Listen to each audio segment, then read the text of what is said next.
সাদ ইবনে আবি ওয়াক্কাস, আমি আল্লাহর দরবারে দোয়া করেছি, আল্লাহ এখনই কাফেরদের বিরুদ্ধে শাহাদত বরণ, এখনই কাফেরদের বিরুদ্ধে যুদ্ধ করব।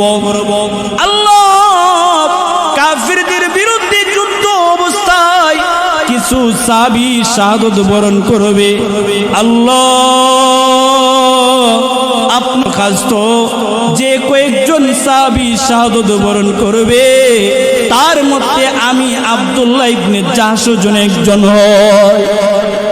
শুধু তাই নয়, ও সাদ ইবনে আবি ওয়াক্কাস, আমি আল্লাহর দরবারে দোয়া করলাম, আল্লাহ আপনি তো সূরা ইয়াসিনের মধ্যে বলেছেন যে কিয়ামতের মাঠে মুখ বন্ধ হয়ে যাবে, হাত পা গুলো সাক্ষী দিবে নিজের গুনাহের জন্য।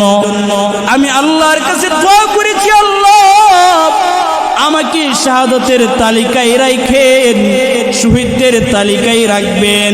শুধু শহীদ করবেন তা নয়, কাফেররা যেন আমার হাতটাকে আলাদা কইরা দেয়, আমার পাটাকে আলাদা কইরা দেয়, আমার চোখগুলোকে যেন কাইটা নিয়ে যায়, আমার কানগুলোকে যেন কাইটে নিয়ে যায়, আমার শরীর থেকে আমার মাথাটা যেন আলাদা করে নিয়ে যায়।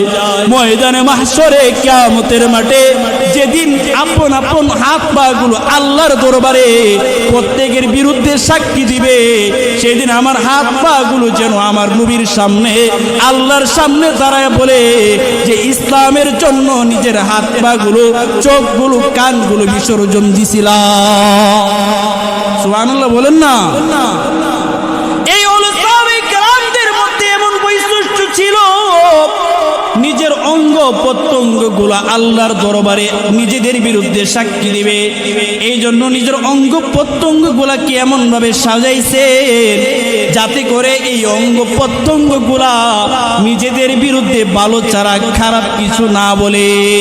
আর আমরার অবস্থা এমন হইল রে ভাই, সারাদিন চলে যায় এ হাত দিয়ে একবার কোরআন ধরতে পারি না, সারাটা দিন চলে যায় এই হাতের মধ্যে উজুর পানি লাগে না, এই চারার মধ্যে উজুর পানি লাগে না, এই চারার মধ্যে গুনাহের ছাপ লাগে, হাতের মধ্যে গুনাহের ছাপ লাগে।